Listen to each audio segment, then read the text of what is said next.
So guys, pag-usapan lang natin ng Kat din. Ayon kasi guys sa mga audience sa studio ng Family Feud, talagang napaka-sweet at napakalambing tignan ni Catherine Bernardo at Alden Richard. Talagang close na close daw sila sa isa't isa.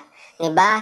Kitang-kita naman natin kasi guys kung papaano nga naman kasi sila kalapit ang loob nila sa isa't isa. Kung bakit nga naman kasi guys, ang inala umano ng mga Kat Den fans talagang parang silang magnobyo, pero siyempre sa mga kinikilos nila, diyan sila masyadong alatadong masyado, 'di ba? Yan kasi ang nakikita umano ng mga Kat Den fans. At hindi lang naman guys mga Kat Den fans, pati na ang mga netizens at ang media, di ba?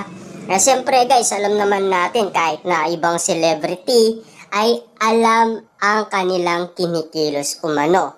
Siyempre, Alden Richard madalas daw sa studio ni Catherine Bernardo at laging may dalang flowers at regalo. Hindi man natin yan napapag-usapan noon, pero nasabi yan guys ni Christopher Min.